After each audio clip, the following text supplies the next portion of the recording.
ስለዝበልካዮ ወይ ዝተመነኻዮ ዝኸውን ነገር የለን ሳልሳይ ክፋል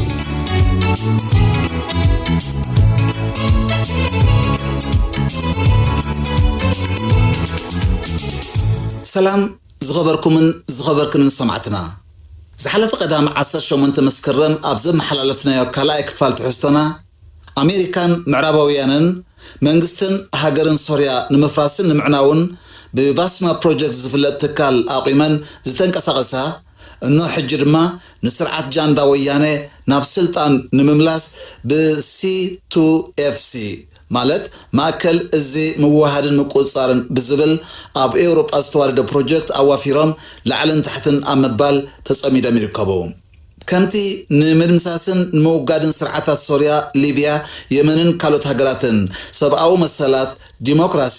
ሰናይ ምሕደራ ወተሃደራዊ ዕብለላ ወዘተ ከም መበገሲ ተጠቅማሉ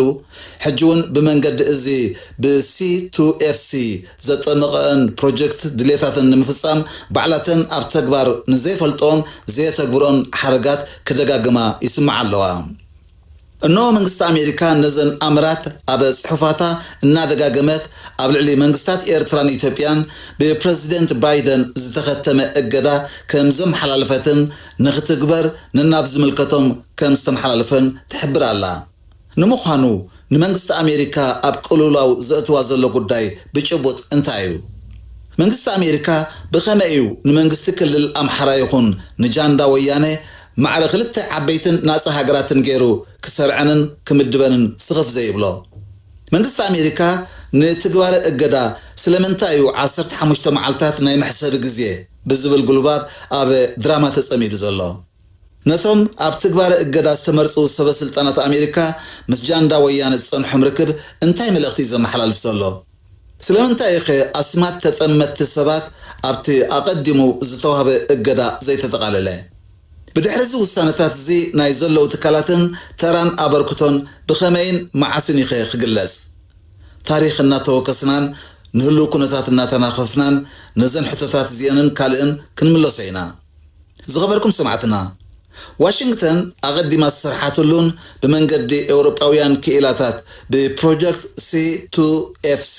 كتكبر نستبقصة العلامة كرنا أفريقيا بمنقدي جاندا ويانا نمقوصار يخيلني زبالتو اقدا نخلع اقزي اويجالا بريزيدنت امريكا اب تقراي مزلو ويانا ولد قلولا بستزامده تحتاتي نمدلاي ارتران ايتوبيان كل الامحران نغمسل دما نجاندا ويانا بمتكاس سند اقدا بفيرمو او حيسو ننافز ملكتهم عدل والله بريزيدنت بايدن اب تزصفر صحف قريتش تقراي كنا واحد زقبرو ناو كل التقراي سبقاو رديات كيبصح زعنقفو سممع تخصير دو مبال نخي تكبر عنقفات كوينم الله ونزبلم ابي ارتران ايتوبيان زركوبو سبسلطان بتوسخ اقدا كفرارح تبقيس الله ازي كمزي زامسله ناي منግስት امريكا اقدا زتلمدن زلادنالون بعوت نفنطسو ስለዝኾነ ዘሰንብደና ወይ ድማ ካብ መንገድና ዘልግሰና ወይ ዘተخሰና ይኮናን ብዙሕ ዘገርም ሓድሽውን የብሉን أمريكا قبل على فنزويلا، تشاينا، روسيا، كوبا، سوريا، ليبيان كالوتن بتخطط الزنبرة الجدثات مذكر تراي أكل. أمريكان أوروبان أبكرنا أفريقيا استفترة سلام نمزراجن نتكبابن محماسن بمنجد جاندا ويانه كون كجبريه كابزبل حلمي زوحز الجدا مخانو كسمروا لي جبا. مسمى أواج الجدا قدمي مستر إثيوبيا نهزبو قتبل معنطقة شتقبل زبل ملختي أم حلالفو بتوسخي صفيح مجلس زحازله قلع دبدابه نا بريزيدنت بايدن أم حلالفو الله كبرات سمعتنا بوغنا نتي بريزيدنت جو بايدن زنببو قلع دبدابه تحسو سنحنا كن ملسينا اسك حجي اتي اقدا مستي نجاندا ويانه ناف سلطان نممسا السرح زلو C2FC project نزلو متسار نفتش مبقست اقدا اب سباو رديتن سباو مسلاتن ديمقراسين وتهدرو عبللان بزبل حرقات زوق ابا خوينو حقنيا تلخو ሃገራት ንምንብርካኽን ኣብ ካይደን ጣልቃ ንምእታውን ዝጥቀምሉ ሜላ ከም ዝኾነ መንግስታት ቻይናን ሩስያን ኣብ ዝዝረኸቡ ኣጋጣሚታት ካብ ምቅላዕ ድሕራ ይበሉን ከምቲ ፕሮጀክት ባስማ ንመንግስቲ ሶርያ ብምኽንያት ሰብኣዊ ረድኤትን ሰብኣዊ መሰላትን ዘፈራርስዎ እንሆሎም ድማ ኣብ ቀርና ኣፍሪካ ጎረቤትናን ዝኾነት ኢትዮጵያ ንጃንዳ ወያነ ናብ ስልጣን ንምምላስ ብፕሮጀክት C2FC ተበጊሶም ኣለዉ ነዚ ሕቡእ ኣጀንዳ እዚ ኣሜሪካን ኤውሮፓን ወያነን ብሓባር ከም ዝተለምዎ ነቲ ፕሮጀክት ዘቃልዖ ጂኦፖለቲክስ ፕረስ ይትንትን ሶርያ ብባስማ ፕሮጀክት ኣፈራሪሳ እቲ ንኢትዮጵያ ብምፍራስ ጃንዳ ወያነ ናብ ስልጣን ንምምላስ ዝተዳለወ ፕሮጀክት ኮማንድ ኤንድ ኮንትሮል ፊዥን ሰንተር C2FC ንቀዳማይ ሚኒስትር አብይ አሕመድ ናይ ኩናት ገበነኛ ብምባል ክስ ብምኽሳስ ኢትዮጵያ ክሳብታ ናይ መወዳእታ ምፍራሳ ዝረጋገጽ ብዝለዓለ ተዋሳኢ ይኸውን እቲ ኣዝዩ ዘገርም እዚ ፕሮጀክት እዚ ንዘውጾ መግለጽታት ብመንገዱ ክውሰድ ዝተመሓላለፈ ርእይቶታት ንኽድግፉ እናድናገሩ ክጽሕፉ ኣብ ኣፍደገታት ሕብረት ኤውሮጳ ውድብ ሕብራት ሃገራት በጽሕፈት ሰብኣዊ መሰላት ኣብ ኣፍደገ ጻዕዳ ህንፃን ኣገደስቲ ጎደናታትን ሰላማዊ ሰልፊ ከካይዱ ብገንዘብ ዝተገዙ ወይ ዝተመወሉ ዜጋታት ደቅታ ሃገር ተዋሳእቲ ኮይኖም ምህላዎም እዩ ባስማ ፕሮጀክት ኣቀዲሙ ዶኩሜንታት ሶርያ ኣብ ኢዱ ኣእትዩ ኩሉ መዳያዊ ተንኮል ፈሊሙ ቁፅሪ ድኻታት ተፈናቀልቲ ብዝሒ ህፃናትን ኣዴታትን ወዘተ እናበለ ምስትካላት ረድኤት ኣበይን ብኸመይን ንዝብል ሕቶታት መበገሲ ገይሩ እዩ ነቒሉ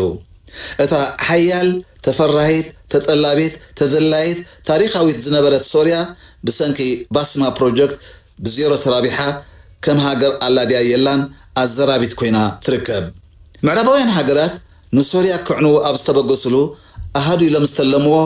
ብኩናት ንዝተገድኡ ሶርያውያን እኽሊ ረድኤት ክረኽቡ ኣለዎም ብዝብል ኣዕናዊ ሓሳብ እዩ ነይሩ ብድሕሪኡ ድማ ናብ ምቕያር ስርዓት ወይ ሬጂም ቼንጅ ተሰጋጊሩ ብሽፋን ቀረብ ረድኤት ኣብ ኩለን ግዛኣታት ሶርያ ዝኣተው ምዕራባውያን ነቲ ሃገር ዝመርሕ ዘሎ ፕሬዚደንት ባሻር አልአሳድን መሳርሕቱን ዝውገድሉ ትልምታት ከውፅእ ጀመሩ ኩናት ምውላዕ ከም ቀዳማይ ኣማራፂ ተወሲዱ ብዝለዓለ ተሰሪሕሉ እዩ ነዘን ትካላት ረድኤት ዝተዋህበ ፍቃድ ኣብ ሶርያ ንዝነበሩ መግቢ ዘድልዮም ቀረብ እኽሊ ምዕዳል ጥራይ ከም ዝነበረ ምዝካር ልቦና እዩ ኮይኑ ግን አንጻር መንግስቲ ደው ዝበሉ ተቃውምቲ ምስተጫጭሑ ባስማ ፕሮጀክት ሃገር ክትፈርስን ኩሉ ብነበረያ ነበረ ክድምሰስን ሓደ ኮይኑ ኣብዚ ንተራ ኣሜሪካን ኤውሮፓን ብዝግባእ ምግንዛብ የድሊ ሕጂውን ዕላማቲ ኣብ ሃገራት ኤውሮጳ ረቂቁ ዝወፀን ብC2FC ዝፍለጥ ፕሮጀክትን ንወያነ ሒዝካ መንግስቲ ኢትዮጵያ ምፍራስ ጥራዩ ድሌት ወያነ ድማ ንኤርትራ ኢትዮጵያ ሶማል ጅቡቲ ደማሲሱ ንሰላም ቀርና ኣፍሪቃ ዘራሪጉ ዓባይ ትግራይ ንምምስራት ኣቀዲሙ ዝተሓንፀፀ ሰነድ ንምትግባር እዩ በዚ ድማ ጃንዳ ወያነ ኣብ ልዕሊ ሰሜን እዚ ብ8 ሕዳር 2020 ዝወሰዶ መጥቃዕቲ ሃገራት ምዕራብን ኣሜሪካን ብመንገዲ C2FC ፕሮጀክት ዳግማይ ሶርያ ኣብ ኢትዮጵያ ንምርኣይ ተስፋ ሰኒቆም እዞም ብኣዝዩ ምስጢራዊ ኣገባብ ዝተመርፁ ብኽእለቶምን ብልጭታቶምን ዝተኣምነሎም ኣብ ላዕለዋይ ፀፍሒ ዝርከቡ ምዕራባውያን ነቲ ብመራሕቲ ኣሜሪካን ሃገሮምን ረቂቁ ዝተቐረበሎም ሰነዳት ምሰንበቡ ተንቲኖም ንትግባረ ብመንገዲ C2FC ፕሮጀክት ብዞም መሓላለፉ ሓበሬታ ነዘን ስዕባ ነጥብታት ቀዳምነት እዮም ሰሪዖመን ንሳተን ድማ ብቀዳምነት ኤርትራ ካብ መሬት ኢትዮጵያ ክትወፅእ ኣለዋ ኤርትራ ምስ ኢትዮጵያ ኤርትራ ምስ ሶማል ምስ ኢትዮጵያ ሰላም ክፍጠርን ብደረጃ 3 ንዝተኣተወ ናይ ምትሕብባር ርክብ ንምፍራሱ ብዝለዓለ ክስርሓሉ ወሲኖም ኣብ መንጎ ኤርትራን ጅቡትን ሰላም ከይፍጠር ምስራሕ እዚ ኣብ ቀርና ኣፍሪቃ ዘጋጠመ ኩነታት ንኣፍሪቃ ብምሉእ ኣባፂሑ ናብ ሃገራት ጋልፍ ተሰጋጊሩ سعود عربن إماراتن لخاخيمو كوعاز يخيليو زبل تنتاني بمحبراوي ميديا من نفاس ن C2FC project استوهابو نثم كاندن عنكفتن زبهالو exclude وي موغادم بزبل كالتراي يحالفهم እዚ ሕጂ بملك እገዳ ኣብ ልዕሊ ኤርትራን ኢትዮጵያን ተመሓላልፊ ዘሎ ሓበሬታ ድማ ናይዚ መቐጸልታ እዩ ዝኸበርኩምን ዝኸበርክን ሰማዕትና መንግስት አሜሪካ ብ1980 باسم هوملاند سيكوريتي نويانه بمزراف اخل رديت እናሸጥካ አጽዋር በምሽማት ደቀንስቲዮ በመዕማጽ ህፃናት ናብ ኩናት በመስላፍ ህዝብ ትግራይ በመብስባስ አፍተርታ አሸበርቲ ከም ዝመዝገበቶን ዛጊት ድማ ሽሙ ካፒታሊስታ ከም ዘልዓለቶን ስለምንታይ ዝክር ዘይትደሊ ኣብ ሶሪያ ሊቢያ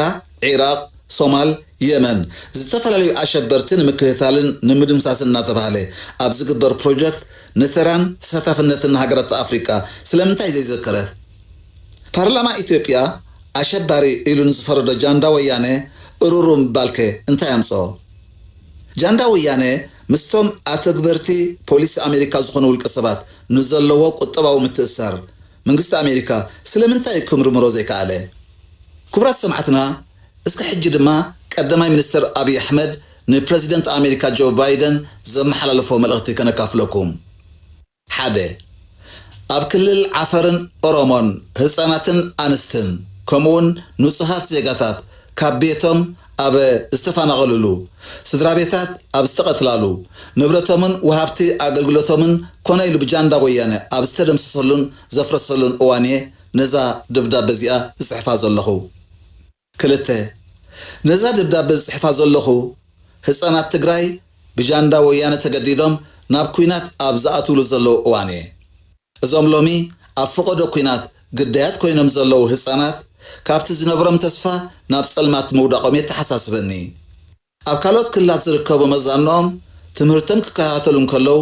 ወያነ ብዝወልዑ ኩናት እዞም ህፃናት እዚኣቶም ግን ግዳያት ኩናት ኮይኖም ኣለዉ ንህፃናት ናብ ኩናት ምእታው ወላኳ መጥሓስ ኣህጉራዊ ሕጊ እንትኾነ ወያነ ስለ ዝገበሮ ግን ዝተዛረበ መራሕ ሃገር ወይ ትካል ኣይሰማዕናን ኣብ ከምዚ ኩነታት እንከለና ኢና ዝጽሕፈልኩም ዘለኹ ነዛ ደብዳቤ እዚኣ ሰለስተ ዓለማዊ ማሕበረሰብ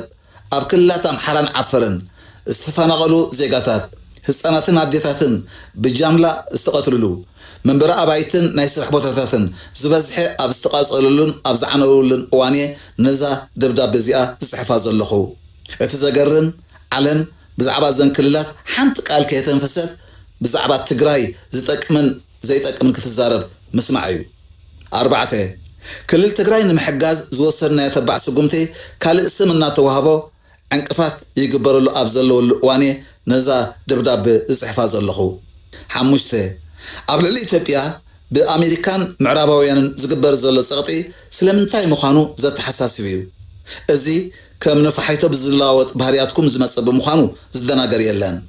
ነቲ ኣብ ትግራይ ዝተፈጥረ ፋሉላዊ ስርዓት ንምእዳብ ዝተወስደ ስጉምቲ ኣብ ክንዲ ኣብ ሜዳ ብዘሎ ሓቂ ንነገራት ምፍራድ ብየልዎን ተባህለን ተወሲኩም ብምህላውኩም ኣብ ልዕሊ መንግስተይ ትውስንዎ ዘለኹም ውሳነታት የገርመኒ ኣብ ዘለውሉ እዋንየ እዛ ደብዳቤ እዚኣ ዝጽሕፈልኩም ዘለኹ ሽዱሽተ ንምዃኑ ኣብ ዝሓለፈ ዘመነ ወያነ ማለት ህወሓት ህዝብና ኣብ ከመይ ዝኣመሰለ ኩነተ ህላወ እምባሩ ሓሲብኩም ዶ ትፈልጡ ወያነ ምእንቲ ረብሕኡ ክብል ክንደይ ሚልዮናት ካብ ህዝብና እዩ ግዳያት ዘይገበረ እዚ ንህዝቢ ትግራይ እውን የጠቃልል እዩ ወያነ ኣብ ዝሓለፈ 27 ዓመታት እናሰቃየ ብሰብኣዊ መሰላት ዝኸሰሰ ብምፍንቃል ህዝብታት ዝሓተተ የለን ሓደ ፓርቲ ማለት ህወሓት ከም ድልየቱ ከዳኽር እንከሎ በአሜሪካን ሃገራት ኤውሮፓን እንታይ ዶ ተባሂሉ ነዚ እውን እናዘኮርክ ዝጽሕፍ ዘለኹ ሸውዓተ 2010 ወያነ ካብ ስልጣን ምስተኣልየ ኣይተጣዓሰሉን ዕሱባት ብገንዘብ እናዓደገ ናብዚ ሕጂ እንርከበሉ መድረኽ ምስጋር ምድለዋት ክግበር እንከሎ እስከ ካባኻትኩም መን ኣሎ ግደፍ ኣይፋልካን ዝበሎ ሸሞንተ ሎሚ ጃንዳ ወያነ ንብዓት ሓርገጽና ነብዐ ሰላማውን ዲሞክራሲያውን ከም ዝኾነ ብምግላጽ ንዓለም ኣብ ምንድንጋር ተጸሚድሉ ኣብ ዘለውሉ እዋንየ ንኣተሓሳስበኹም እናገረመኒ ዝጽሕፈልኩም ዘለኹ ትሽዓተ ኣብ 2011 ዝተኻየደን ልዕሊ 40 ሚልዮን ዜጋታት ተሳቲፎም ድምፆም ዝሃብሉን ምርጫ ህዝቢ ኢትዮጵያ ብስርዓት ወያነ ክሳብ ክንደይ ከም ዝተማረረን